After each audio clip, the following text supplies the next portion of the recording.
I'm going to tell a story about farmers. So here it goes. This past December, I attended a graduation ceremony for some of my coworkers.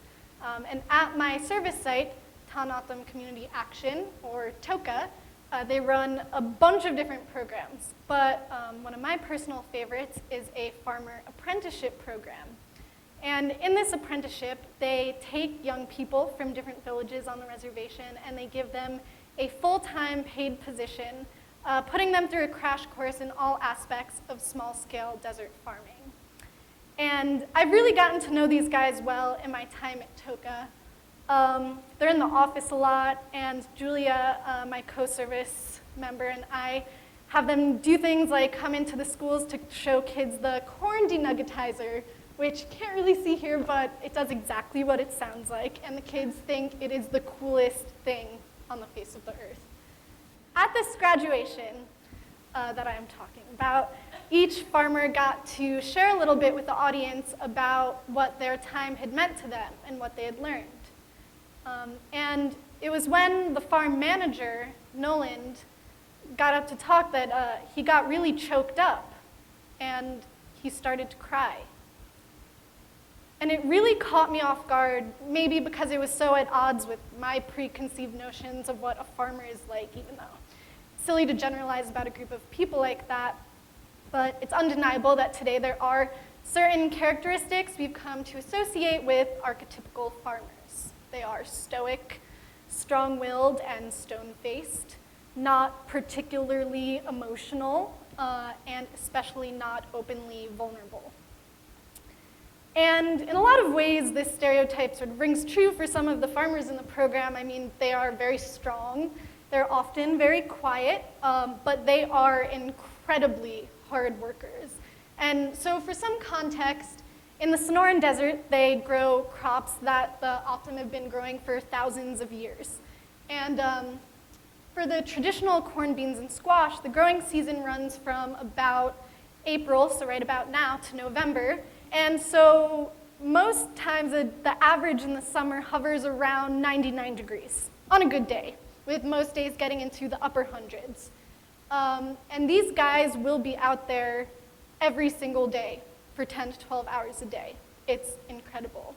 So at one of the farms that they work at, the fields are irrigated solely by summer monsoon rains that race down the mountains through washes that the farmers then capture so they can use in the fields and then store for use later.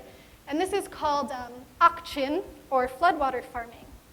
And in 1936, there were about 13,000 acres of traditional floodwater fields under cultivation. At that time, about 80% of tribal members still practiced some form of subsistence agriculture. In the 1980s, they did a survey of farming on the reservation, and they found only about 1,000 acres of these traditional akchin fields under cultivation. And in the early 2000s, when TOCA started a new test plot, there were virtually none left. And at the same time that people started to move away from growing their own food for a variety of reasons that I can't get into now because I could go all night, but most of which were a result of government policies, the rate of diabetes on the reservation began to rise and then explode. Today, the O'odham face a very serious health crisis with about 60% of adults diagnosed with type 2 diabetes, which is the highest rate out of any group of people in the entire world. And I really admire the farmers at TOCA and the work that they do. And I always figured that there was some driving force, something incredibly powerful within them that gave them the strength to do the last quarter mile of weeding in the sun, crash at 10 p.m. and wake up again at 3 a.m. to get a few hours in before the sun comes up, because they do that. They do that a lot in the summertime. And this motivation became really clear to me when Nolan, the farm manager, spoke about why he does the work that he does at this graduation. And so he talked about the traditional foods. So there's bao, the O'odham tepary bean, that's the most drought-resistant bean in the world. There's had, autumn squash that can grow to be more than 30 pounds. And there's hoon, autumn corn, which matures in only 60 days. It's pretty incredible. These varieties thrive in the desert in conditions that would destroy most of today's commonly grown crops that we grow in the United States elsewhere. And so Nolan shared with us that he believes when autumn eat these special foods, that they begin to take on the characteristics of the plants themselves. They become stronger, more resilient, and more able to endure. Nolan told us that he dreams of a time when these foods will again be in their rightful places, served to new mothers at hospitals, to autumn children in the schools, and to elders, the most respected community members who are in the nursing homes, growing old and eventually taking their last breaths. Nolan told us through tears that what gets him through his day is the idea of the beans he grows providing strength to his people once again.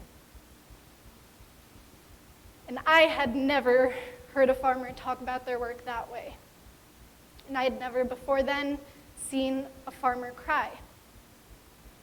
But I feel so thankful that every day I'm able to help Nolan get closer to making his vision a reality by getting his beans and squash into school cafeterias, and by sharing with children in the garden and in the classroom the powerful food traditions, stories, and songs that the farmers and all of my coworkers at TOCA are so determined to keep alive in their community, one mouth at a time. Thank you.